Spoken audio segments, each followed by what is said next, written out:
국민들께 크나큰 실망을 드리게 된 점 죄송하기 그지없습니다. 부동산 정책에 있어서도 평가를 반전시킬 수 있는 마지막 기회로 삼겠다는 강력한 의지를 가져줄 것을 각별히 당부합니다.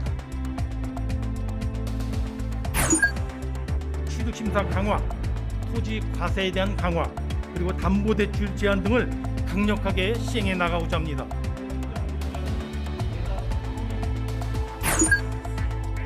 재개발 재건축을 할 때 공공 민간 참여형으로 하겠다. 민간 주도의 재건축 재개발 사업을 그냥 조합들이 할 수 있도록만 하면 됩니다. 전 세계적으로 백신 수급이 불안전하고 부족한 상황인 것은 맞습니다. 지난 겨울 황사 발원 지역에 눈이 적게 내렸고 이후 고온 건조한 상태가 유지되면서 황사가 발원할 수 있는 조건이 잘 갖춰졌습니다.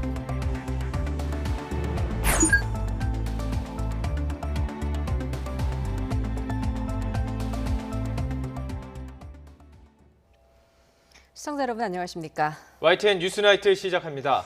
문재인 대통령이 전세금 인상 논란으로 물의를 빚은 청와대 김상조 정책실장을 전격 경질했습니다. 김 실장은 부동산 문제로 엄중한 시기에 큰 실망을 드려 죄송하다고 고개를 숙였습니다. 나연수 기자가 보도합니다.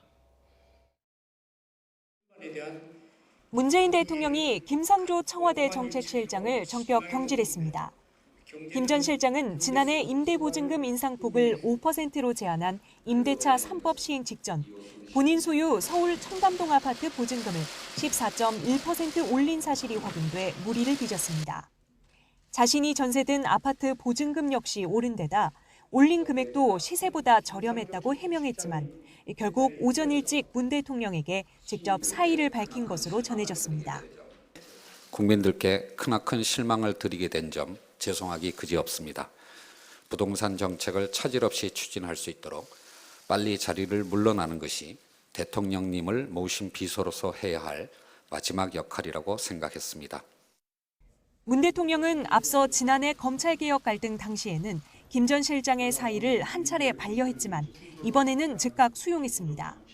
마지막 국정과제로 부동산 부패 청산을 내걸고 반부패 정책협의회까지 소집한 당일 공교롭게도 청와대 정책실장이 부동산 논란 한가운데 놓인 상황을 엄중하게 받아들인 겁니다.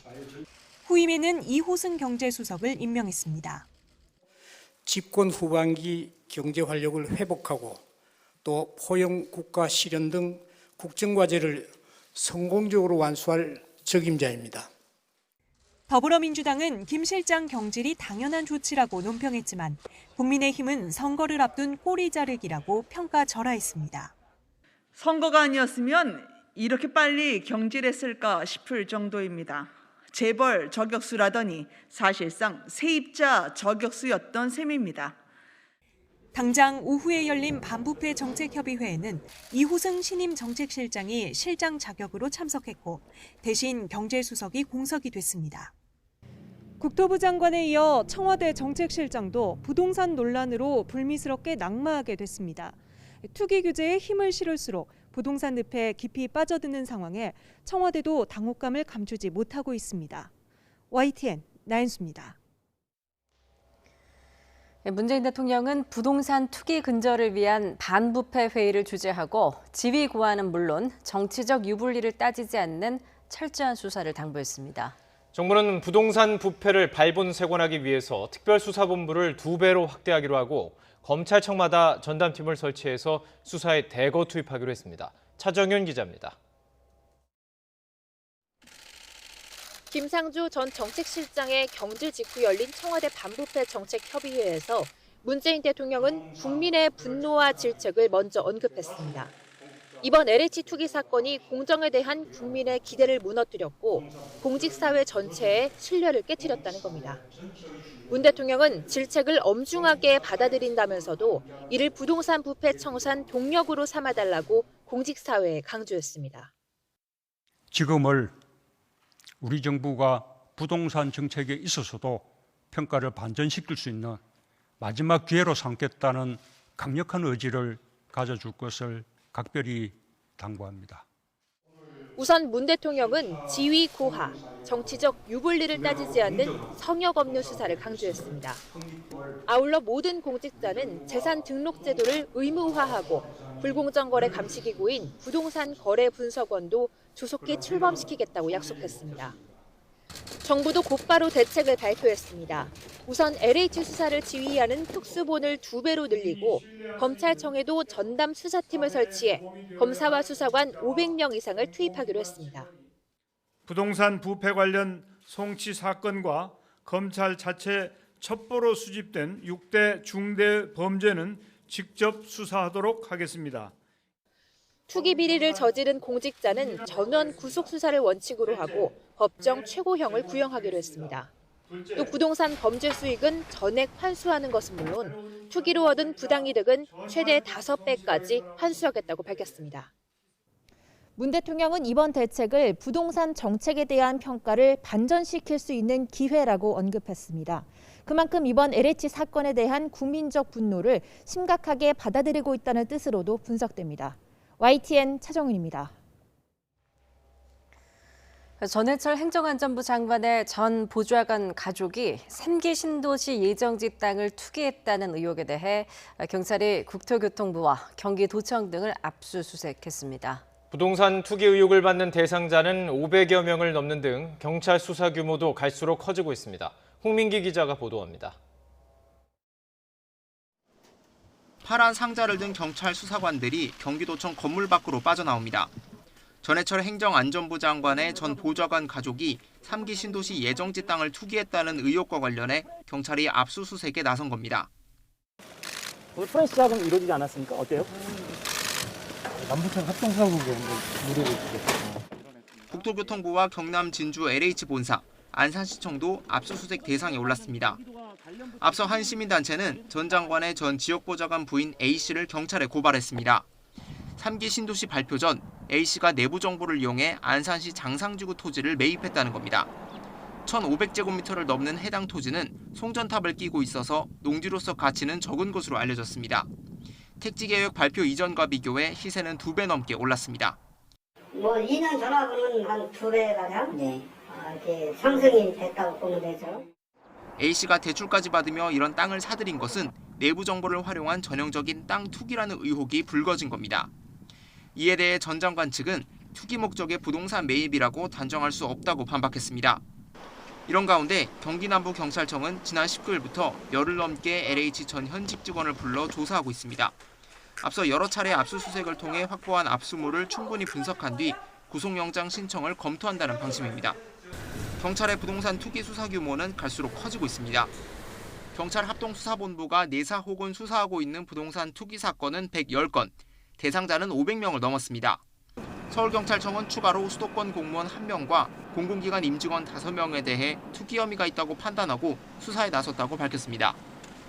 또 투기 의심 사례 6건과 관련자 58명에 대해 사실관계를 확인하고 있습니다. YTN 홍민기입니다. 정부가 부동산 투기 근절과 재발 방지 대책을 내놨습니다. 핵심은 단기 보유한 토지 거래에는 양도소득세를 대폭 올리고 또 일정 규모 이상의 땅을 사면 자금 조달 계획서를 반드시 내도록 했습니다. 또 투기 목적으로 산 농지는 즉시 처분 명령을 내릴 수 있도록 했습니다. 보도에 오인석 기자입니다. 정부는 토지와 농지의 투기적 거래 유인을 차단하기 위해 내년부터 양도소득세율을 대폭 올리기로 했습니다. 보유기간이 1년 미만인 사업용 토지 거래는 양도세율이 기존 50%에서 70%로 1년 이상 2년 미만은 40%에서 60%로 인상됩니다. 비사업용 토지 양도시 중과세율은 10%포인트에서 20%포인트로 높아집니다. 투기성 자금이 토지에 유입되지 않도록 가계의 비주택담보대출에 대해 전 금융권에 LTV 규제가 신설됩니다. 일정 규모 이상 토지 취득 시 자금 조달 계획서 제출도 의무화됩니다. 면적 기준으로 1,000제곱미터 이상, 금액으로 5억 원 이상 토지가 계획서 제출 대상으로 검토되고 있습니다. 토지 농지의 투기적 거래에 따른 기대 수익이 확 낮춰지도록 하겠습니다. 이를 위하여 취득심사 강화, 토지 과세에 대한 강화, 그리고 담보대출 제한 등을 강력하게 시행해 나가고자 합니다. 농지 취득 심사도 강화됩니다. 농지 취득 자격을 심사할 때 제출하는 의무 기재 사항에 직업과 영농 경력이 추가되고 관련 증빙 서류를 제출하도록 했습니다. 의무 기재 사항을 적지 않으면 농지 취득 자격 증명 발급이 제한되고 거짓 부정 기재 때는 과태료 500만 원이 부과됩니다. 투기 목적으로 취득한 농지는 즉각적인 처분 의무를 부과하는 한편 신속한 강제 처분 절차 집행을 위하여 현재 1년인 처분 의무 기간도 배제토록 농지법을 개정하겠습니다. 정부는 보상비를 노리고 과도하게 식재된 수목은 보상에서 과도분을 제외하고 정상 범인의 식재도 보상가액을 엄정하게 산정하기로 했습니다. 또 현재 1,000만 원까지 가능한 부동산 교란행위 신고에 대한 포상금은 최대 10억 원까지 확대하기로 했습니다. YTN 오인성입니다.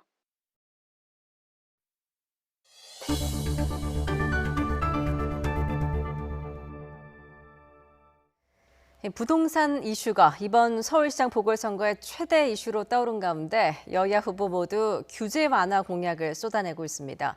하지만 실현 가능성이 적은 게 아니냐는 지적과 함께 또 부동산 시장을 뒤흔들 것이라는 우려도 나오고 있습니다. 이경국 기자입니다.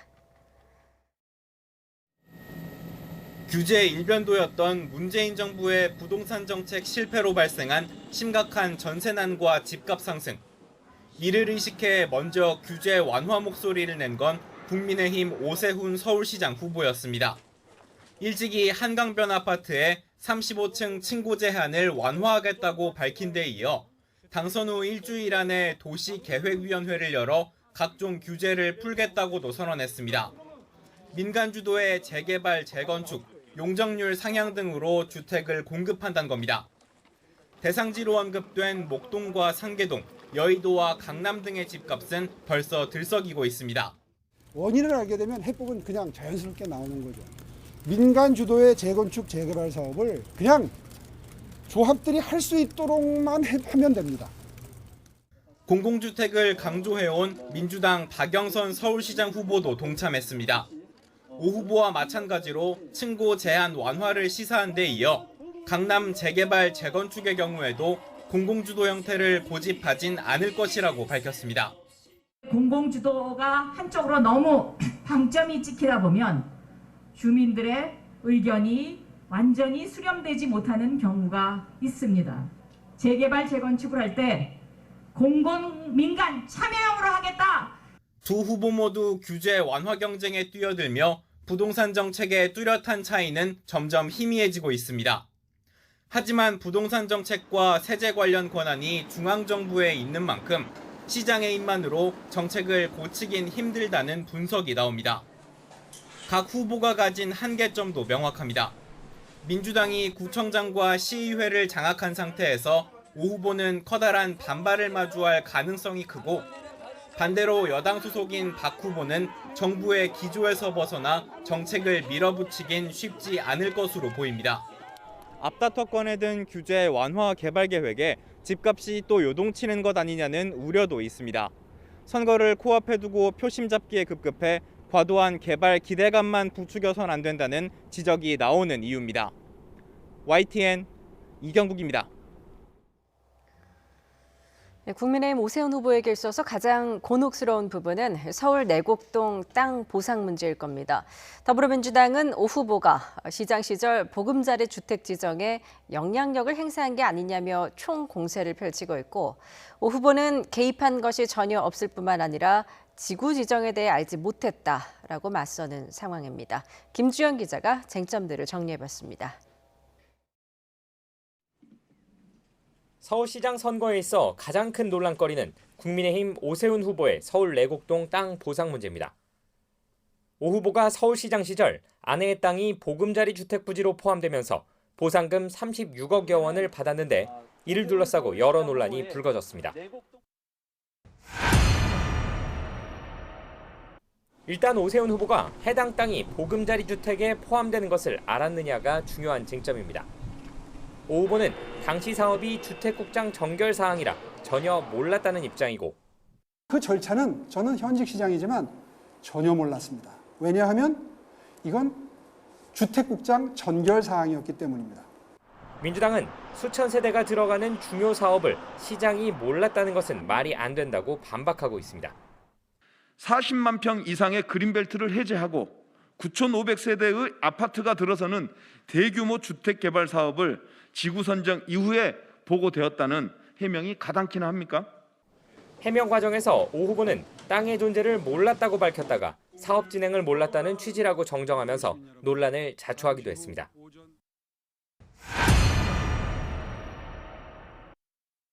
최근에는 오 후보가 내곡지구 개발 추진 직전인 지난 2005년 해당 땅의 측량 당시 현장에 참석했었다는 주장도 제기됐습니다. 오세훈 씨가 확실해요. 의원님이시죠? 이렇게 물어봤었다고 했고, 그래서 불출마 이야기가 나왔던 것이에요. 오 후보는 측량에 참석한 것은 자신이 아니라 처남이었고 자신이 재산적 이득을 취했는지가 핵심인데 여당이 본질에 어긋난 부분을 지적하고 있다며 맞서고 있습니다. 측량하는데 제가 현장에 있었다 없었다가 중요한 게 아니라 오세훈이 시장으로서 영향력을 행사했느냐, 그래서 돈을 더 받았느냐, 이게 가장 중요한 쟁점이거든요. 근본적으로는 오 후보가 시장으로서 지구 지정에 개입했는지가 가장 큰 쟁점입니다. 아직 명확한 증거는 나오지 않은 가운데 오 후보는 관련 증거나 증언이 나온다면 후보직에서 사퇴하겠다며 배수진을 쳤습니다. 이제 서울시장 보궐선거까지 일주일여 만을 남겨놓은 상황. 열세 상황 속에서 작은 의혹도 키우려는 민주당과 깔끔하지 못한 해명으로 빌미를 주는 오 후보 측의 대응이 맞물리면서 논란은 계속될 전망입니다. YTN 김주영입니다. 부산시장 보궐선거에 출마한 김영춘 더불어민주당 후보와 박형준 국민의힘 후보가 어제 이어 오늘도 토론회에서 맞붙었습니다. 상대 진영의 약점으로 꼽히는 부분을 언급하면서 치열한 공방을 벌였는데 전 현직 의원들의 지원 사격도 본격적으로 시작됐습니다. 차상은 기자입니다. 부산일보가 주최한 토론회에서 김영춘 더불어민주당 후보와 박형준 국민의힘 후보는 상대 정당이 배출한 시장을 역대 최악으로 꼽으며 날선 공방을 시작했습니다. 김 후보는 3선을 지낸 허남식 전 시장을 언급했고 제일 오래 장기 집권하셨던 허남식 시장님 이야기를 많이 합니다. 그 10년 동안에 부산을 위해서 새로운 변화와 발전을 이루는 게 없는 거 아니냐. 박 후보는 오거돈 전 시장과 여권을 함께 묶어 비판했습니다. 정치적으로 이 진입한 몇몇 사람들에 의해서, 소위 친문 핵심들에 의해서 시정이 저는 농단됐다고 보고, 오거돈 시장이 거기에 얹혀 있었기 때문에 공약에 필요한 예산 이해가 부족해 보인다는 박 후보의 지적에 김 후보는 해수부 장관 경험을 말하며 역공을 펼쳤고 예산에 대한 인식이나 관념은 박 후보보다는 제가 더 잘 알겠죠. 해수부 장관 하면서 예산을 직접 편성하는 작업, 집행하는 작업, 평가하는 작업을 같이 다 해봤으니까요. 박 후보도 지지 않고 국회 사무총장 당시 예산을 다뤄본 경험을 내세우며 공방을 주고받았습니다. 국회 사무총장도 장관급의 행정조직 수장입니다. 그렇게 무슨 예산을 오히려 해수부 예산 다뤘던 것보다 국회 예산 다루는 게 더 복잡할 수도 있어요. 그러니까 그렇게 함부로 말씀하시면 안 되고. 민주당과 국민의힘 전현직 의원들의 지원 사격도 본격적으로 시작됐습니다. 소비자와 문화예술단체를 만난 민주당은 힘 있는 여당을, 거리 유세에 나선 국민의힘은 정권교체론을 앞세웠습니다. 김영춘 시장이 되면은 지금 여러분들하고 약속하신 이 협약식, 이게 그냥 종이 한 장이 아니라 이게 구체적으로 작동이 되고. 세금도 오르셨죠? 자, 집값 올리고 세금 올리더니 본인들은 땅 투기만 하고 있어요. 두 후보의 경쟁이 과열되면서 선거가 혼탁해질 조짐도 나타나고 있습니다. 부산시 선관위는 불법 기부 행위와 불법 시설물 설치 등을 이유로 4건을 경고 조치하고 허위사실 비방에 대해서는 수사를 의뢰했습니다. YTN 차상입니다. 4.7 보궐선거 선거전이 한창이지만 여론조사에서 지지율 격차는 좀처럼 좁혀지지 않는 추세입니다. 한쪽은 마음을 놓을 법도, 다른 한쪽은 힘이 빠질 법도 한데 서로 박빙이라고 한 목소리를 내는 형국이죠. 그 이유가 뭘까요? 우철희 기자가 취재했습니다. 조선일보와 TV조선 의뢰로 지난 27일 실시한 여론조사입니다. 서울시장 선거에서는 국민의힘 오세훈 후보가 55.7%로 더불어민주당 박영선 후보를 20%포인트 이상 훌쩍 따돌렸습니다.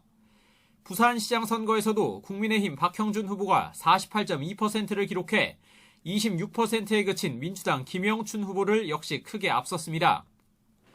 이렇게 확연한 격차에 미소를 지을 법도 하지만 국민의힘은 되려 낙관에 경계했습니다.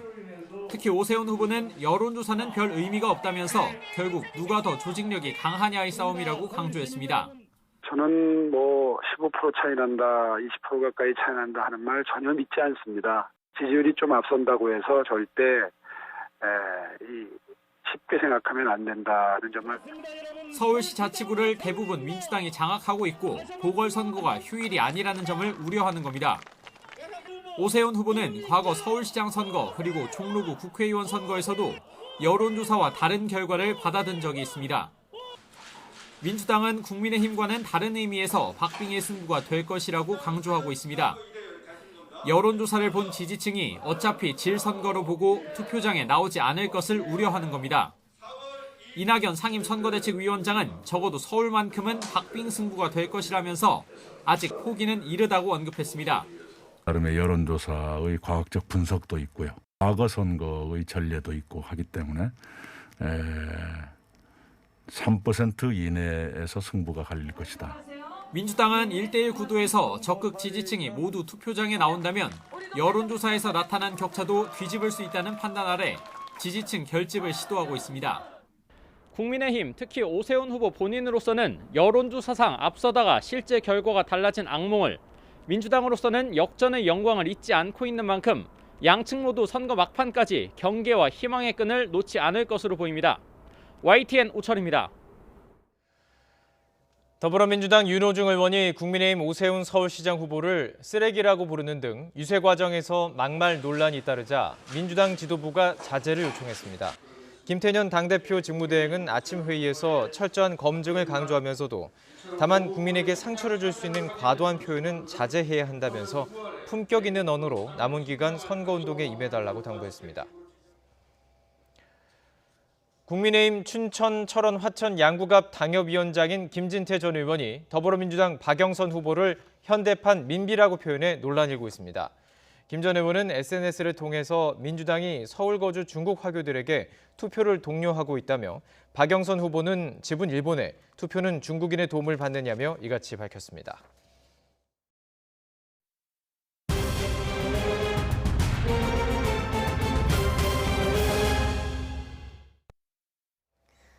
오늘부터는 스포츠 경기장이나 도서관에서 음식을 먹을 수 없습니다. 또 다중이용시설을 이용하는 모든 이용자는 빠짐없이 출입 명부를 작성해야 합니다. 달라진 방역수칙 첫날, 엄윤주 기자가 취재했습니다. 서울 신림동에 있는 키즈카페. 마스크를 쓴 3살 꼬마 손님이 엄마 아빠 손을 잡고 입장합니다.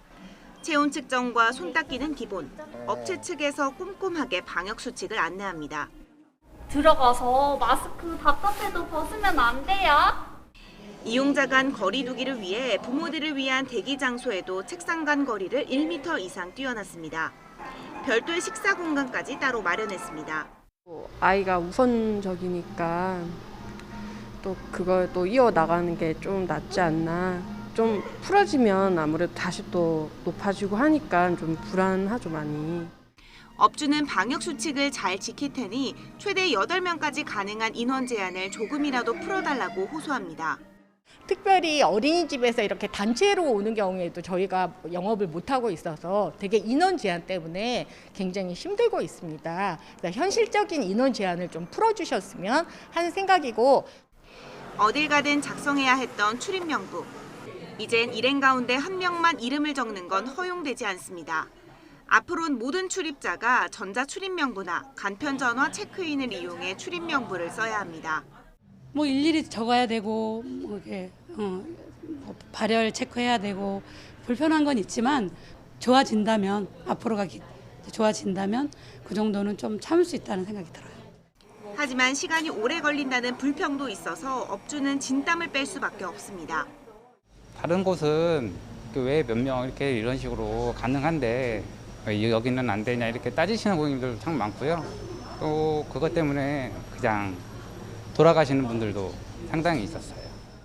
기존의 중점 일반관리시설 24종에 미술관과 박물관과 함께 추가된 스포츠 경기장의 일부 방역수칙도 변경됐습니다. 관중석에서 치킨과 맥주, 이른바 치맥을 먹는 것도 이젠 불가능해졌습니다. 새로운 방역수칙에 따라 스포츠 경기장 안에서 음식물 섭취가 완전히 금지됐기 때문입니다. 방역당국은 다음 달 4일까지 일주일 동안을 계도 기간으로 두고 이후 위반 시 과태료 10만 원을 부과할 방침입니다.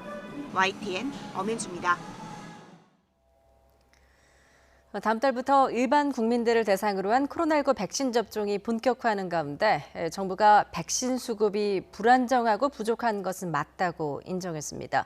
이에 따라 오는 11월 집단 면역 달성이 어려워지는 게 아니냐는 우려도 나오고 있습니다. 이동우 기자입니다. 다음 달부터 6월까지 3개월간 코로나19 백신을 맞을 대상자는 약 1,100여만 명.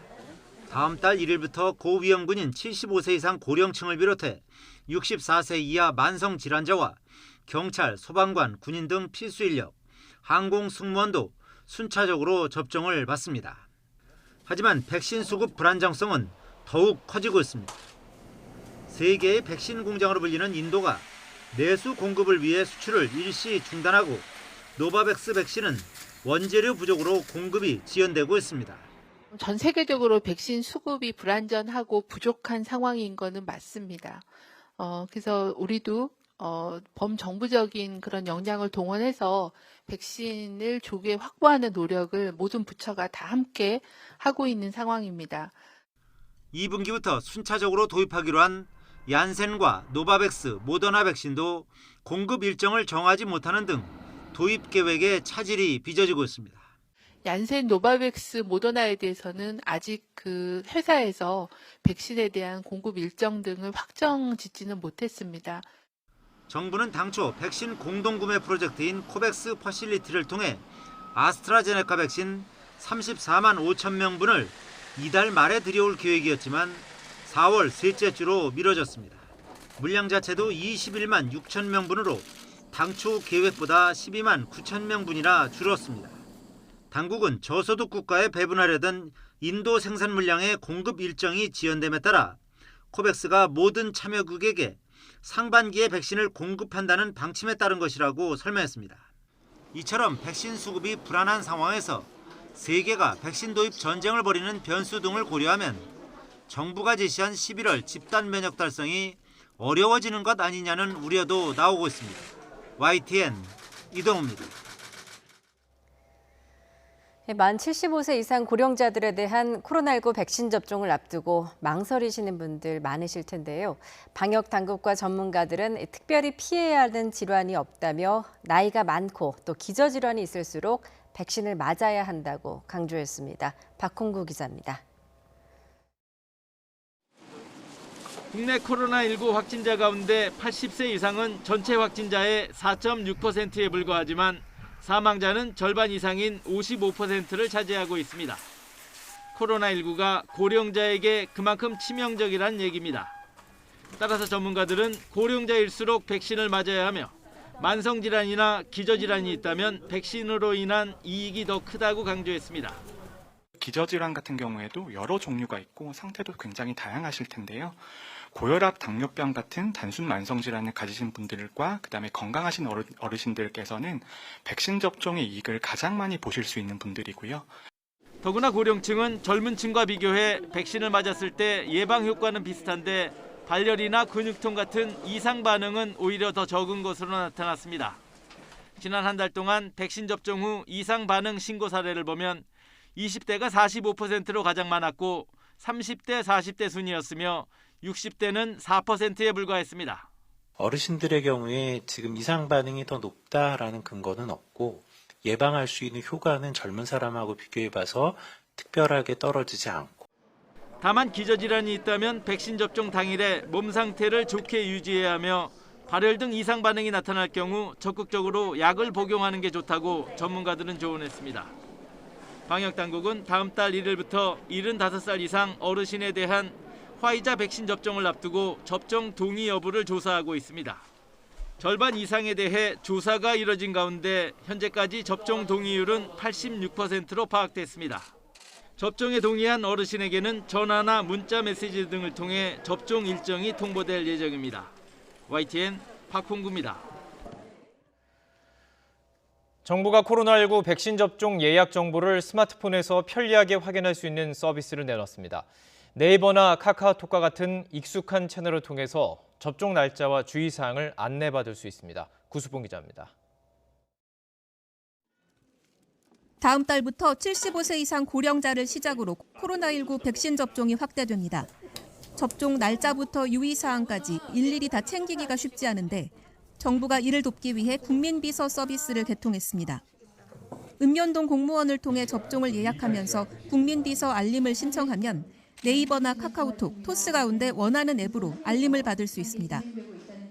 접종 하루 전엔 접종 날짜와 장소 등을 안내하고 접종 당일엔 유의사항을, 사흘 후에는 이상 반응 발생 시 대처 방안을 알려줍니다.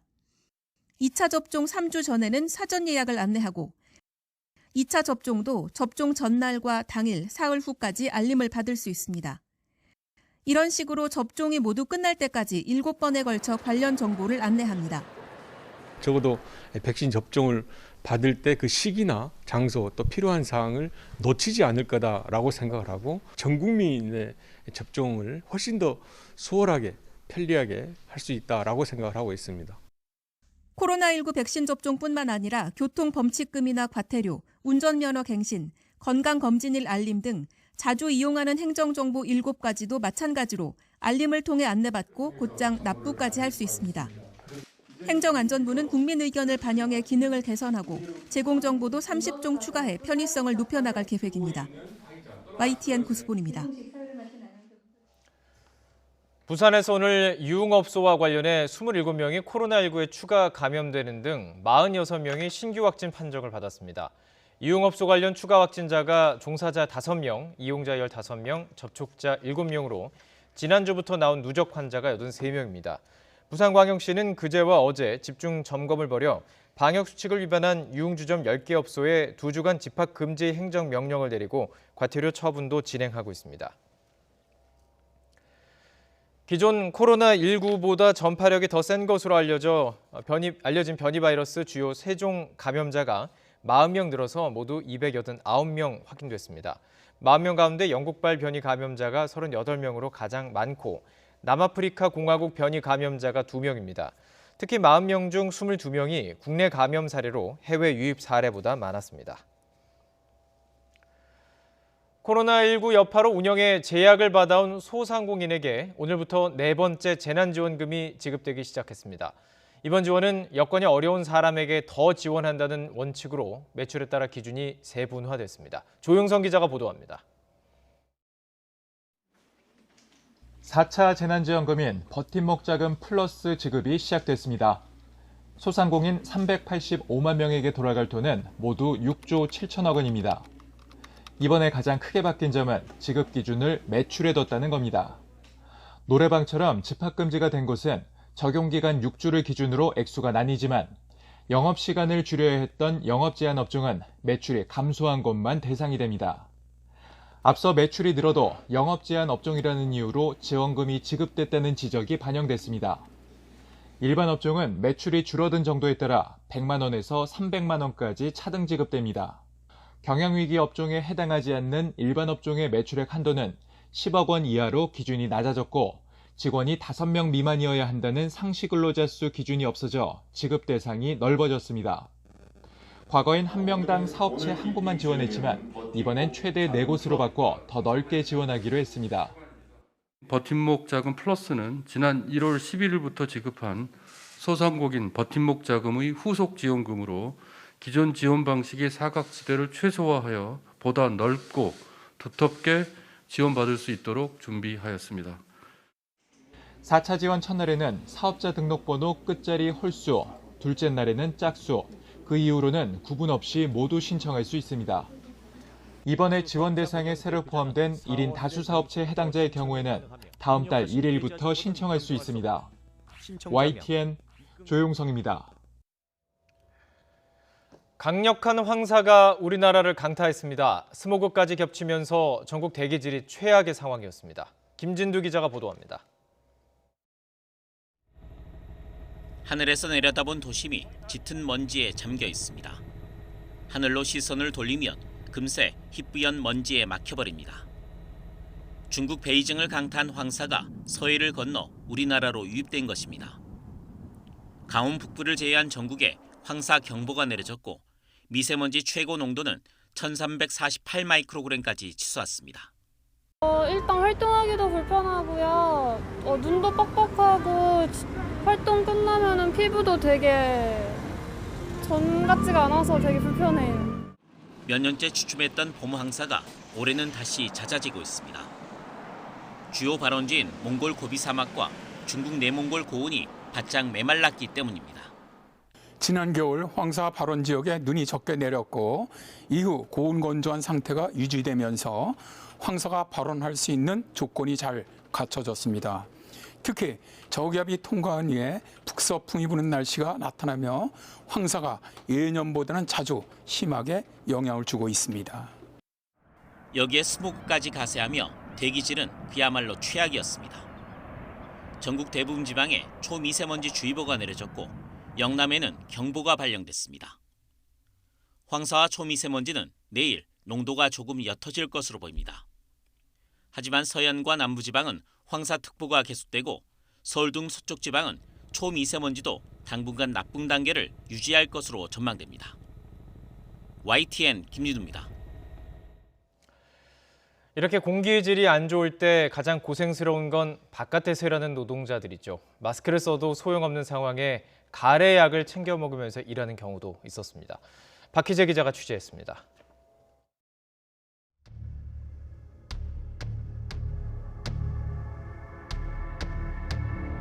최악의 황사에 미세먼지까지 덮친 도심.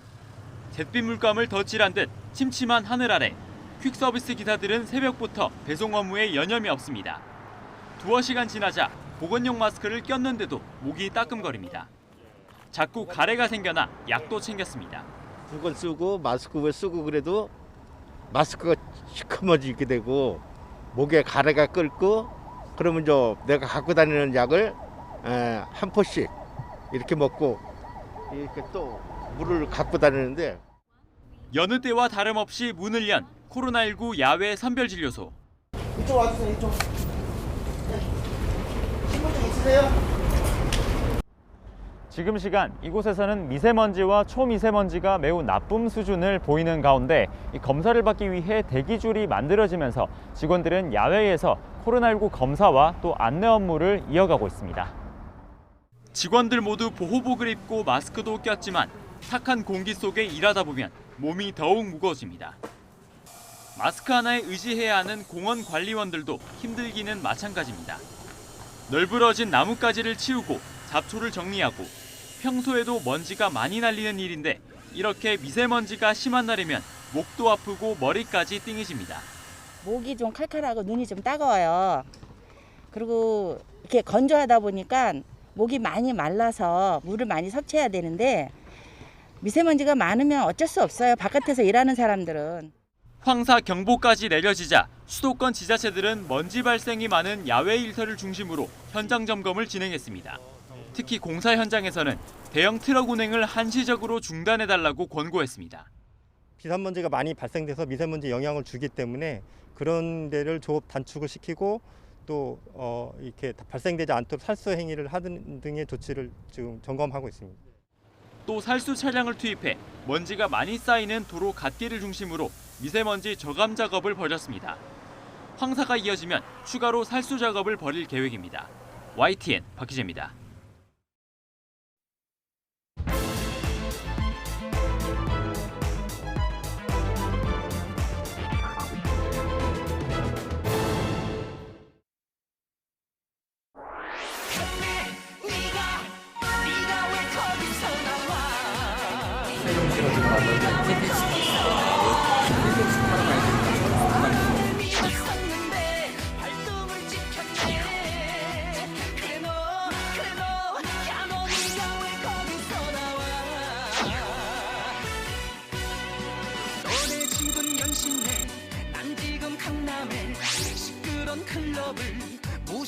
배신하는데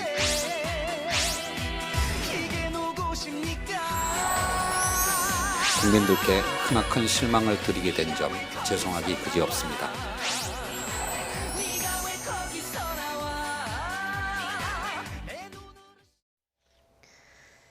예, 문재인 대통령이 오늘 김상조 청와대 정책실장을 전격 경질하고 그 후임에 관료 출신의 이호승 경제수석을 임명했습니다. 지난해 임대료 인상폭을 5%로 제한하는 임대차 3법 시행 직전에 본인 소유의 강남 아파트의 전세 보증금을 14%나 올려받은 사실이 드러났기 때문인데요. LH 직원들의 땅 투기 의혹으로 가뜩이나 민심이 들끓고 있는데 다음 달 재보선에는 어떤 영향을 미칠지도 관심입니다. 나이트포커스 오늘은 최진봉 성공회대 교수, 이종근 시사평론가와 함께하겠습니다. 안녕하세요. 안녕하십니까. 예. 자, 김상조 정책실장 이 논란 하루 만에 전격 경질이 됐습니다. 굉장히 속전속결로 처리가 됐는데 이것도 상당히 이례적인 건 아닙니까? 그렇죠. 이례적이죠, 사실은. 근데 지금 상황에서 이렇게 처리하지 않는다고 하면 제가 볼 때는 더 큰 후폭풍이 올 가능성이 있습니다. 지금 잘 아시는 것처럼 LH 사태 이후에 이 투기나 아니면 이게 집값 관련된 전세금 관련된 문제가 상당히 크게 영향을 미치고 있는 상황이에요. 특히 선거도 앞두고 있는 상황에서 이 문제를 아무리 이게 뭐 법적으로 문제가 없다 하더라도 윤리적으로 비판을 피하기 어려운 상황이 있습니다.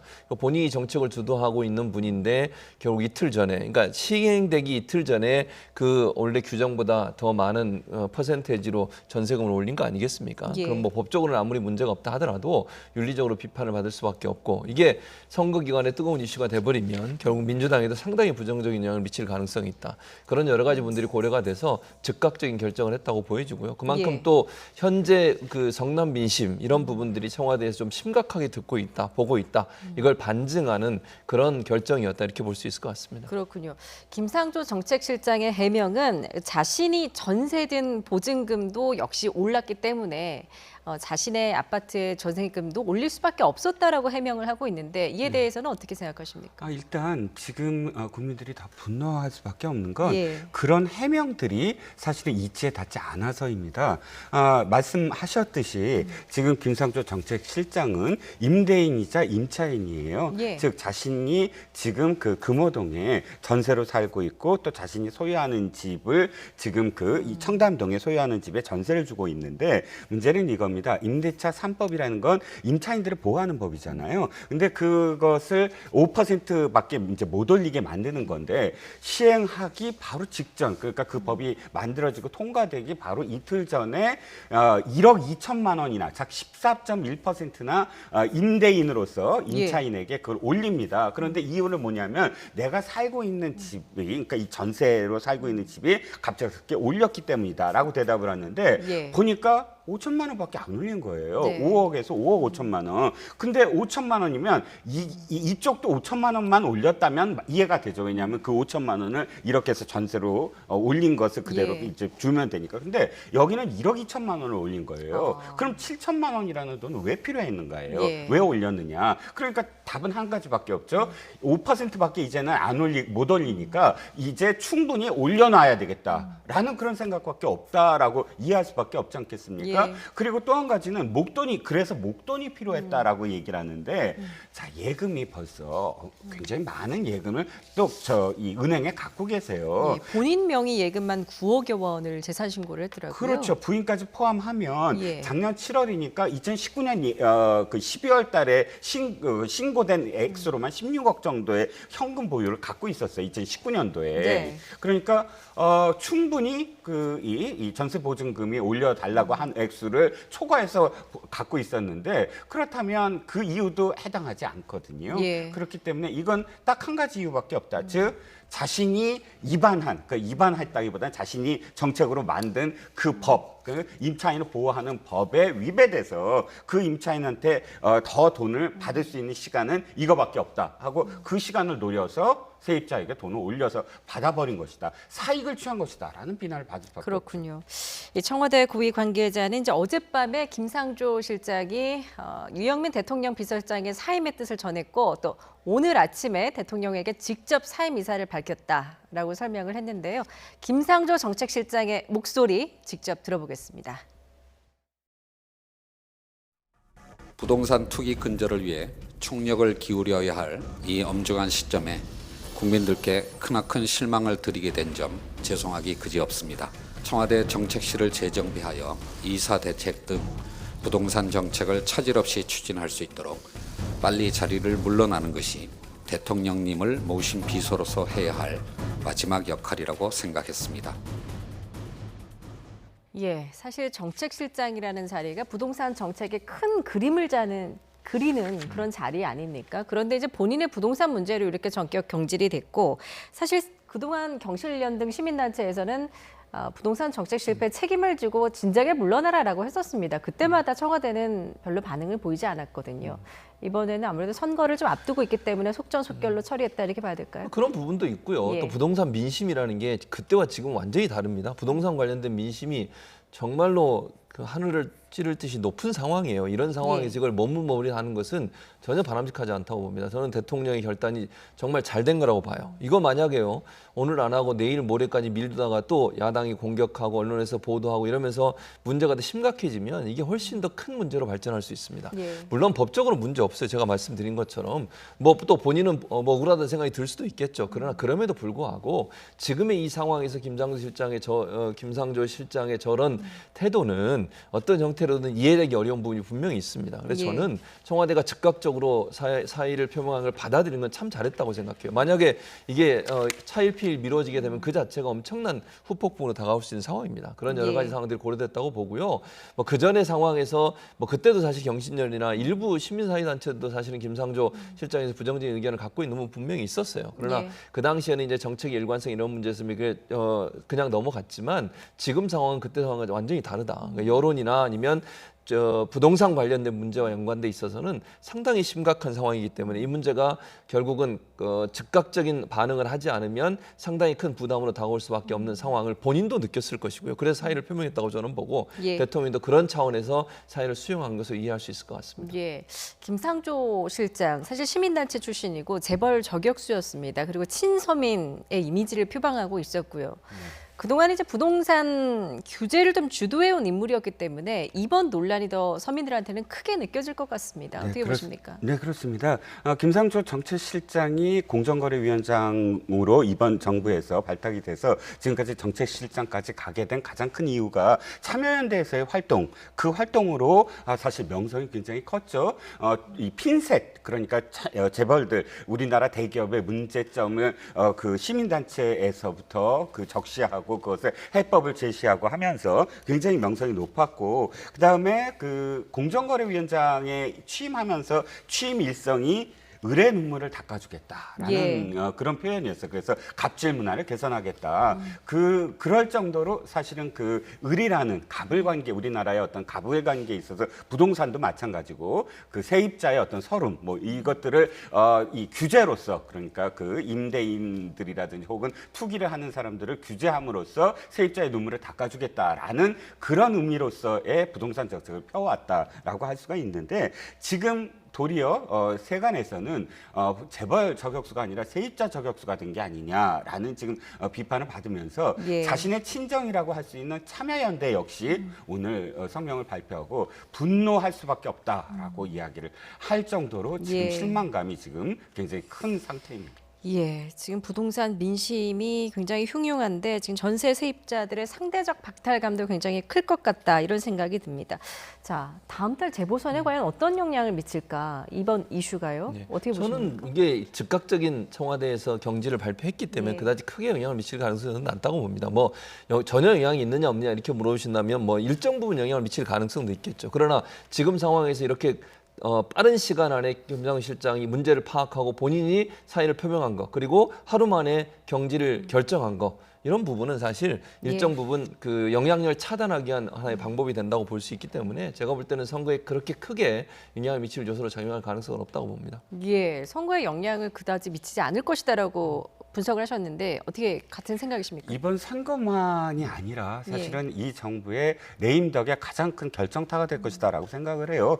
보통 이 정권 5년차, 4, 5년차의 레임덕의 시초가 이겁니다. 지지율이 떨어지는 와중에 측근이라든지 혹은 그 청와대와 관련된 그런 추문이 나와서 그것이 스캔들로 되거나 혹은 게이트로 돼서 비판을 받고 그 다음에 결정적으로 차기 대통령 주자들로부터 비판을 받으면서 여권이 불안한 양상. 네. 이것이 우리나라의 그런 이 단임제 5년 단임제의 어떤 이 악순환이 계속 되던 어떤 상황이었는데 지금 보시면 딱 그 상태예요. 지금 올해 들어서 지금 민정수석이 몇 개월도 안 돼서 갈렸잖아요. 그것도 굉장히 지금 파장이 큽니다. 그런데 이번 정책실장도 역시 마찬가지예요.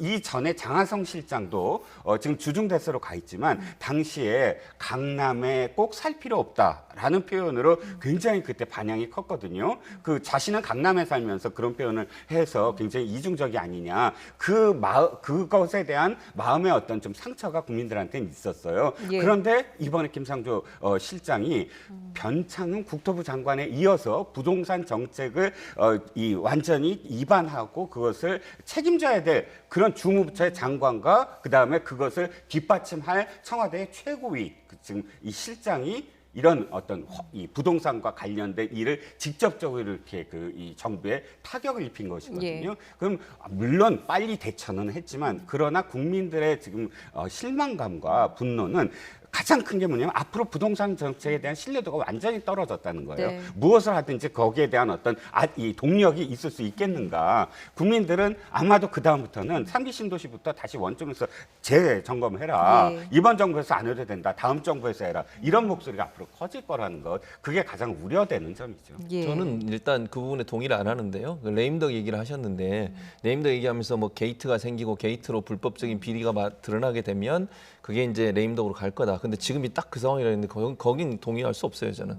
지금 상황은 지금 말씀하신 것처럼 김상조 실장 같은 경우도 불법이나 비리가 드러난 게 아니고 윤리적인 문제입니다, 이거는. 그러니까 김상조 실장은 이런 행동을 한 것에 대해서 저는 뭐 동의하거나 아니면 잘했다고 얘기하고 싶지 않아요. 다만 지금의 상황이 이런 윤리적인 문제마저도 아주 크게 부각되고 문제가 될 수 있는 상황이었다는 것은 분명하지만 이분이 무슨 큰 게이트를 만들거나 비리를 만들어 가지고 뭐 총체적인 무슨 불법 비리 그런 게이트가 만들어진 건 아직은 아니잖아요. 그런 차원이기 때문에 지금 말씀하신 것처럼 이게 뭐 네임덕으로까지 연결될 상황은 저는 아니라고 봐요. 그리고 문재인 대통령이나 그러니까 제 말 끝나고 나서 말씀하세요. 그러니까 문재인 대통령이나 지금 청와대 접근 방식이나 해결 방식을 보면 단호하게 대처하고 있고 부동산 문제도 앞으로 어떻게 될지 좀 지켜보세요. 이게 청와대가 이렇게 지금 뭐 반부패 관련된 회의도 하고 그다음에 여러 가지 법률도 만들려고 하고 입법 소급 입법까지 해서 문제가 되는 사람들 불법 얻은 이익들 다 환수하겠다고 얘기하고 있는 상황입니다. 이게 어떻게 영향을 미칠지는 조금 더 지켜봐야 되는 상황이라는 생각이 듭니다. 토론을 할 때 제가 부탁드리고 싶은 거는 저는 지금 이 상황을 첫 번째 게이트가 됐다라고 하는 것이 아니라 일반적으로 그런 게이트 상황이 레임덕으로 갈 수 있다라는 걸 말씀을 드렸고 그다음에 이 지금 김상조 실장이 게이트로 연결된다는 표현을 쓰진 않았습니다. 레임덕으로 가는 여러 가지 어떤 조건들 3가지 조건 중에 하나가 게이트라고 말씀을 드린 거고요. 그다음에 두 번째는 뭐냐면 바로 두 번째, 세 번째가 게이트고 두 번째가 청와대의 측근이나 혹은 청와대에서 벌어지는 어떤 그런 이 직원들의 관련된 추문이라든지 직원들이 문제가 일으켰을 때 그것이 나중에 점점 더 커질 수 있다라는 걸 얘기를 한 거고 그래서 마지막에 제가 말씀드린 우려라고 얘기했지 그렇다고 이게 게이트 상황이다라고 얘기한 건 아닙니다. 저는 이런 상황들이 대체적으로 어떤 집권 5년 차의 사이클처럼 악순환이 됐기 때문에 그것을 분석해서 말씀을 드린 거고요. 무엇을 잘했다 못했다 이런 것에 대해서 옳고 그름을 얘기하는 게 아니지 않습니까? 저는 이게 다른 것보다 한마디만 딱 그 상황이라고 한 말에 대해서 말씀을 드리는 거예요. 알겠습니다. 오늘 YTN 리얼미터 조사 결과 보면 이제 대통령에 대한 국정 지지율이 임기 내 최저치 34%까지 떨어진 상황이거든요. 과연 좀 수습할 수 있는 계기가 좀 있을지도 좀 지켜보도록 하겠습니다. 이런 가운데 이제 문재인 대통령이 오늘 반부패 정책협의회에서 국민 분노를 부동산 부패 청산의 동력으로 삼아야 한다면서 이제 상당히 강도 높은 발언을 쏟아냈는데요. 이 발언 직접 듣고 오겠습니다. 지금 우리가 맡고 있는 매도 매우 아픕니다. 지금을 우리 정부가 부동산 정책에 있어서도 평가를 반전시킬 수 있는 마지막 기회로 삼겠다는 강력한 의지를 가져줄 것을 각별히 당부합니다. 사실 개발 예정지나 수용 예정지에 나무나 묘목을 빼곡히 심어 보상금을 늘리는 적폐는 수십 년 전부터 되풀이되어 순박한 농민들도 알만한 수법이 된 지 오래입니다. 과거에는 일일이 파악하기가 어려워서 막지 못했다고 하더라도 항공사진이나 드론 촬영으로 토지의 현상 변경을 상시적으로 확인할 수 있는 이 시대에 와서도 그와 같은 적폐를 청산하지 못했다는 것은 참으로 부끄러운 일입니다. 예, 대통령이 그야말로 부동산 투기 근절에 대한 의지를 다시 한번 밝혔는데요. 그 해법으로 모든 공직자에 대한 재산 등록에서부터 부당 이익 환수 방안까지 다 내놨습니다. 과연 실효성이 있을 거라 보십니까? 저는 실효성이 있을 거라고 봐요. 그게 무슨 말씀이냐면 공무원들 같은 경우에 모든 이제 부동산 관련된 재산을 신고하게 만드는 거 아니겠습니까? 그러면 본인들이 만약에 부동산을 살 때도 고민하고 사지 않겠습니까? 이게 만약에 문제가 될 수 있고 신고했을 때 이게 만약 드러나서 불법적인 요소나 아니면 투기 요소가 있어서 처벌받게 된다고 한다고 하면 함부로 땅을 사겠습니까? 예를 들면 본인이 일하는 업무와 연관돼 있어서 개발 관련된 여러 가지 정보를 갖고 있는 사람이 땅을 샀을 때 처벌 가능성이 있다는 부분들이 명확하게 인식된다고 하면 저는 못할 거라고 봅니다. LH 사태 같은 경우도 사실은 법망이 좀 느슨해서 그런 부분들을 제대로 처벌할 수 없는 상황이 되다 보니까 이 사람들이 더 그런 일들에서 어떤 그 모럴 해저드처럼 윤리적이거나 아니면 불법적인 행동이라고 하는 부분에 대한 느낌이 없어서 이런 행동을 했다고 저는 보거든요. 이게 자주 잘못된 행동이잖아요. 그래서 이런 부분들을 바로잡기 위해서 이렇게 예를 들면 공무원에 대해서 땅 사는 거나 부동산 거래 관련해서 보고하게 하고 또 하나는 만약에 불법적으로 그런 일이 있다고 하면 처벌을 다 하도록 하는 방안 이런 방안들을 적극적으로 펼친다고 하면 물론 100% 다 막을 수 있느냐 이렇게 물어나오면 제가 그렇게 단정적으로 얘기할 수는 없겠지만 많은 부분 제한된 정보나 아니면 내부 정보를 가지고 불법적 투기를 하려는 생각을 갖고 있는 사람들의 어떤 의도나 아니면 생각들을 일정 부분 잠재울 수 있는 요소로 작용할 가능성이 있다고 봅니다. 그렇군요. 오늘 대통령의 발언을 보니까 그 수용 예정지에 나무나 묘목을 빼곡히 심는 것 이거는 이제 사실 수십 년 전부터 되풀이됐던 순박한 농민들도 알만한 적폐다라면서 이 적폐 청산을 또 한 번 강조를 했거든요. 이 부분 좀 어떻게 들으셨습니까? 거기에 대해서는 참여연대 갔다가 그 오늘 성명에서 그 표현을 쓰더라고요. 정부는 더 이상 부동산 적폐를 남의 일로 얘기하지 마라. 그러니까 보통 야당에서 얘기하는 그대로 했어요. 야당에서 지금 문재인 대통령과 그 문재인 정부가 표현하듯이 이걸 자꾸 적폐라고 하면서 유체이탈 화법이라고 표현하거든요. 이런 게 예를 전부터 있었다고 한다면 지금 문재인 대통령이 3년, 4년에 걸쳐서 1년에 몇 번씩 부동산 투기 근절할 수 있다. 우리는 부동산 투기를 잡을 수 있는 능력이 있다. 그리고 부동산 투기는 거의 다 잡혔다. 이렇게 점진적으로 국민들한테 이야기한 것은 지금 오늘 말씀하신 그걸 알았다면 왜 그것을 하지 않았는가에 대한 답도 하셔야 되거든요. 근데 왜 안 했냐면 딱 이겁니다. 사실 저는 주택과 관련해서 투기 근절 얘기할 때 제가 방송에서 그럼 땅은 어떻게 된 겁니까? 라고 물은 적이 있어요. 근데 땅은 그땐 전혀 토지에 대해서는 얘기를 안 하고 있었거든요. 그때는 다주택자가 투기의 주범이다라고 하고 다주택자에 대한 정책만 굉장히 집중을 하고 있었어요. 그럼 똑같은 상황에서 토지에 대해서는 왜 그렇게 똑같은 어떤 기준으로 지금까지 안 해왔는가에 대한 그런 질문에 대해서는 사실 답을 하지 않았거든요. 그리고 또 한 가지만 더 말씀드리면 우려하는 게 다 좋습니다. 다 좋은데 그리고 그 공무원들의 어떤 그런 땅 투기를 근절하는 건 좋은데 그러나 이런 어떤 상황도 과잉입법은 안 된다. 즉 소급이라는 건 어차피 지금은 예를 들어서 보궐선거 때문에 무엇이든 다 할 수 있다라고 이야기할 수 있겠지만 소급 적용이란 건 그야말로 위헌적 요소가 큽니다. 거의 헌법재판소에서 이거는 저는 위헌이 거의 확실시 되는 것을 지금의 어떤 선거 전이라고 해서 뭐 친일파와 거의 마찬가지다라는 그런 프레임으로 말씀하실 게 아니라 이번에 이건 좀 더 입법 과정도 조금 뭐랄까요 좀 진중하게 했으면 좋겠다는 생각이 듭니다.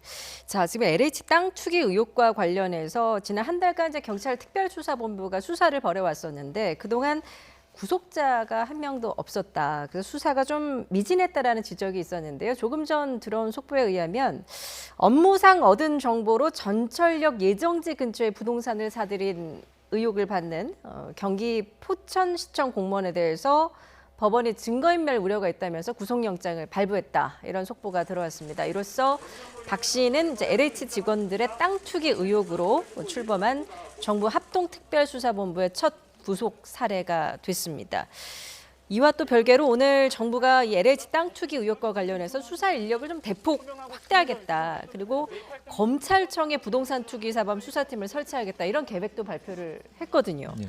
어떻게 보십니까? 검찰 직접 수사 의지를 밝힌 건 이번이 처음인 것 같은데요. 그렇죠. 그러니까 대통령이 오늘 그렇게 얘기하셨어요. 예. 수사를 할 수 있는 모든 기관들이 협력해서 전문적인 노하우들을 활용해서 수사하라고 얘기했습니다. 예. 경찰이든 검찰이든.